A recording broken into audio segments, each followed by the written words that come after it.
Yuhu guys, balik lagi bersama gue Aldi. Dan kali ini gue akan membuat list 7 anime terbaik di tahun 2024 versi gue. Nah, di video sebelumnya mungkin ada versi dari admin lain.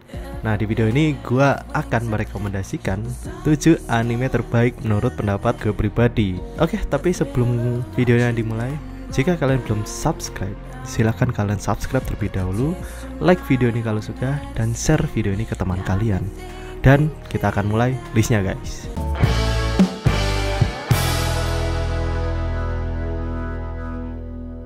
Oke, yang pertama Okami Kashin Ryu atau Spice and Wolf Meet the Wise Wolf. Oke, anime ini bercerita tentang Craft Lawrence, seorang pedagang yang sedang bersinggah di suatu desa. Dan tiba-tiba dia bertemu salah satu cerita rakyat setempat, yaitu Dewi Serigala Hollow.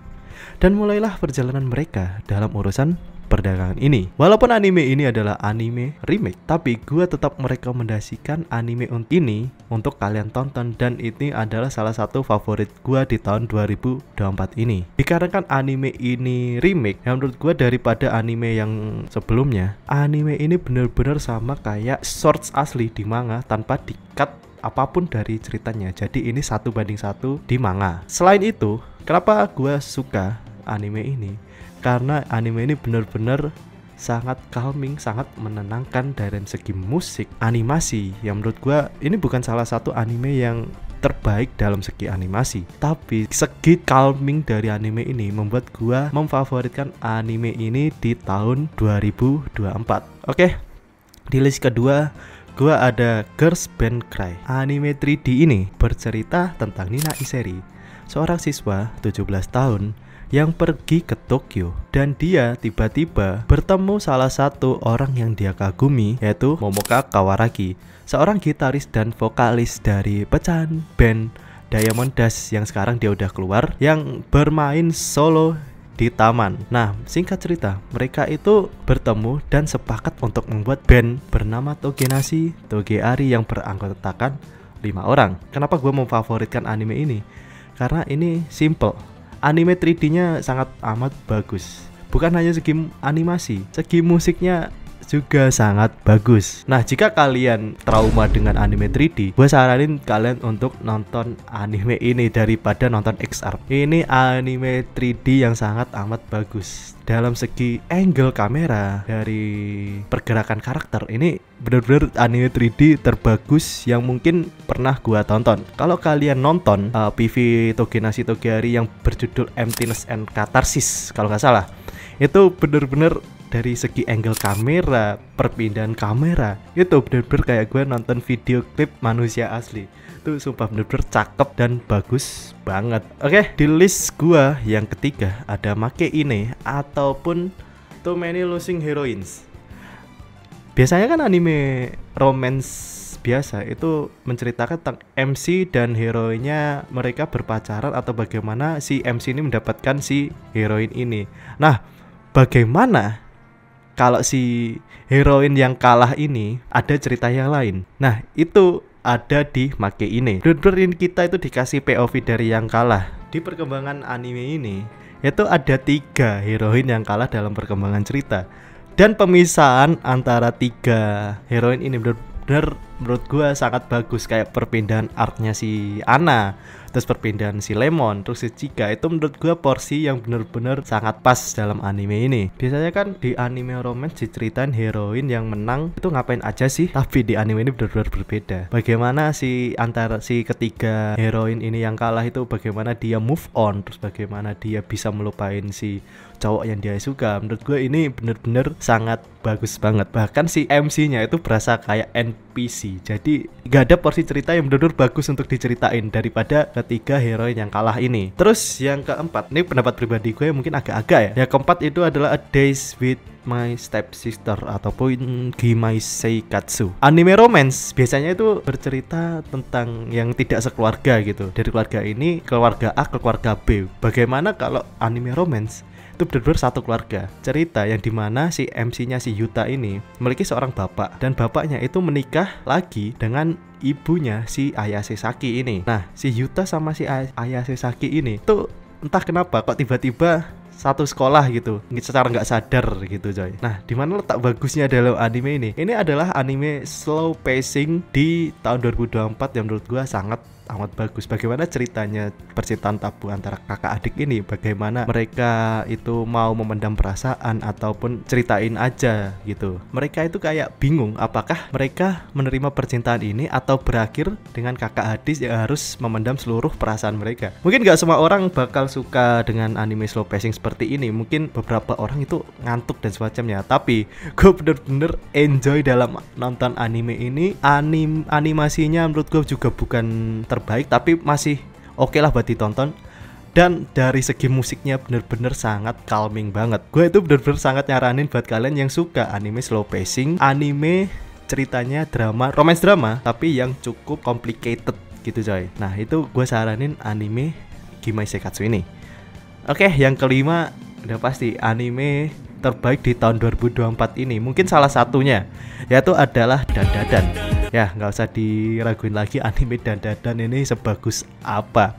Walaupun ceritanya itu cuma cari bijinya si Okarun yang hilang, tapi bagaimana anime ini dari segi animasi yang over the top, musik juga over the top. Gak usah bilang lagi gimana bagusnya anime Dandadan ini. Kalian nonton aja sendiri dan rasakan experience yang bener-bener wah gitu di anime Dandadan ini. Gue sangat saranin anime ini, entah itu lucunya terus animasi over the top. Nah, itu kalian nonton aja sendiri biar kalian tahu apa yang gue rasain sekarang. Oke, yang keenam mungkin ini pendapat pribadi gue, salah satu anime dengan animasi fighting terbaik untuk 2024 ini yaitu adalah Bleach Thousand Years Blood War The Conflict. Mungkin ini adalah anime yang harus kalian tonton seri-seri sebelumnya. Kalau kalian nonton Bleach dari awal, kalau kalian nonton di TV kayak gue gitu, gue nonton Bleach itu awalnya di TV, terus gue ikutin sampai sekarang di animenya. Gue udah baca manganya dan semacamnya.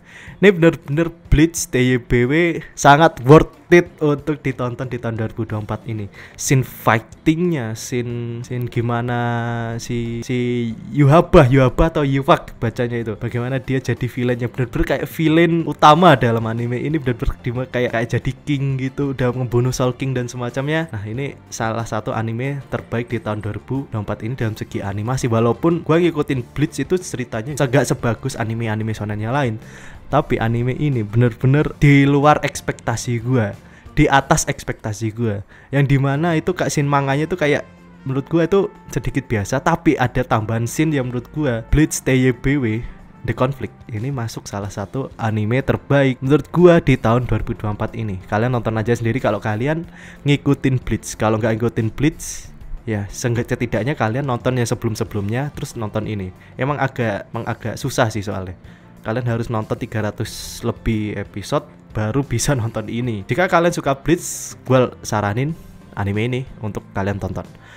Oke, yang terakhir, yang ketujuh, salah satu favorit gue, salah satu anime yang gue tungguin adaptasinya, akhirnya dapat adaptasi, yaitu Aonohako atau Blue Box. Oke, preview singkat dari Aonohako ini bercerita tentang Taiki Inomata, dan dia itu suka sama kakak kelasnya bernama Chinatsu Kano yang merupakan pemain basket terkenal di SMA Eimei. Mereka itu sering bertemu gitu di aula gedung olahraganya Eimei. Dan plot twistnya, karena ibunya si Taiki sama ibunya Chinatsu ini satu tim basket, dan entah ada alasan apa orang tua Chinatsu itu pergi ke luar negeri dan si Chinatsu dititipkan ke keluarga Eimei karena mereka itu udah temenan gitu di SMA Eimei juga. Kenapa gue bisa bilang bagus dari anime Aonohako ini? Lihat saja dari animasinya, ini bener-bener kayak memanjakan mata banget.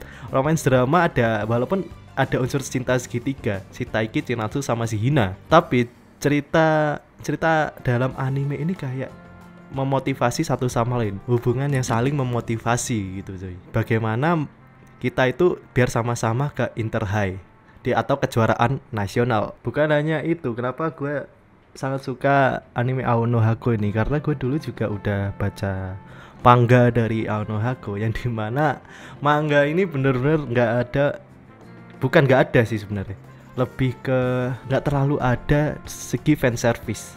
Jadi anime ini bener-bener ngandalin cerita sama plot karakternya. Jarang ada fan service di anime ini. Makanya gue suka manga ini, Ao no Hako, dan anime ini. Animenya udah musiknya tenang, bagus.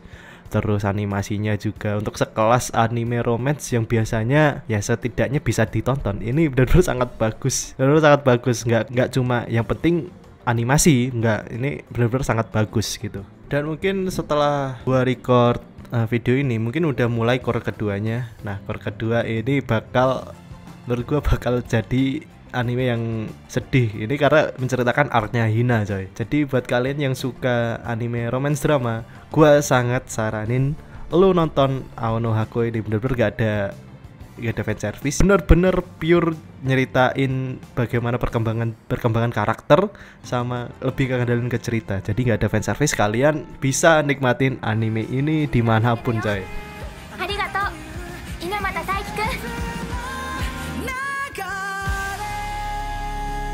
Oke, mungkin segitu dulu video dari anime terbaik di tahun 2024 menurut pendapat pribadi gua. Jika kalian ada anime 2024 yang menurut kalian terbaik, kalian bisa drop di kolom komentar anime apa aja yang menurut kalian terbaik. Oke, that's it teman-teman. Jika kalian suka, like video ini, share video ini jika kalian suka, dan jangan lupa subscribe channel ini. Kita berjumpa lagi di rekomendasi anime lainnya. Goodbye.